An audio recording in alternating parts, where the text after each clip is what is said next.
On dit souvent du passeport qu'il s'agit d'un précieux sésame. En République démocratique du Congo, on ne croit pas si bien dire. Un passeport coûte 185 $. Alors comment expliquer un tel coût?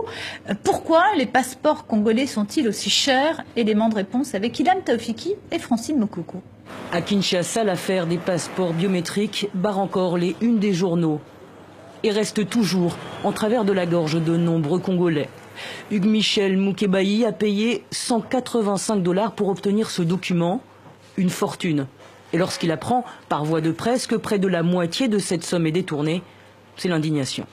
Ce régime, après avoir mangé toutes les richesses nationales dans le secteur de mines, après avoir bradé les mines congolaises, commence maintenant à opérer, si je peux le dire entre guillemets, des prélèvements sur sa propre population, commence maintenant à prendre de l'argent directement, à surfacturer des services publics sur une population qui est déjà très pauvre.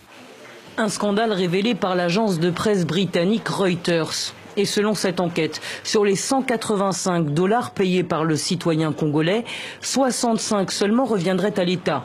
60 $ iraient en revanche dans les caisses d'une petite entreprise aux Émirats Arabes Unis, la LRPS, une société qui appartiendrait à une proche parente de Joseph Kabila. Le scandale de trop pour la société civile.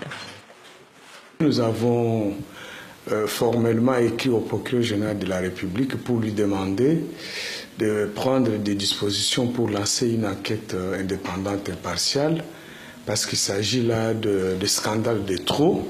Et ce n'est pas tout. Il y a de sérieuses suspicions autour de la Semlex, une société belge qui produit des documents officiels.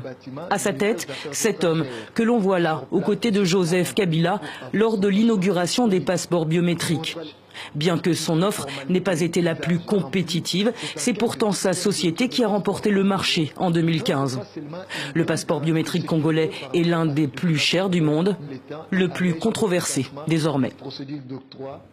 Et autre scandale, nous avons pour recueillir les témoignages sur une pratique qui serait courante pour obtenir un passeport en procédure rapide. Il faudrait débourser la somme colossale de 250 voire 300 $ américains pour se procurer le précieux sésame en 2 ou 3 à 4 jours seulement. Je propose d'écouter l'un de ces témoins. Je payais 250 $ pour l'avoir en moins d'une semaine.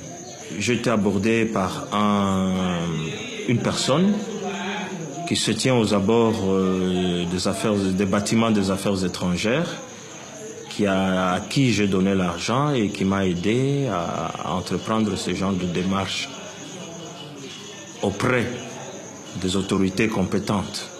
Ce n'est pas facilement abordable. 250 $, je crois que nous vivons dans notre pays.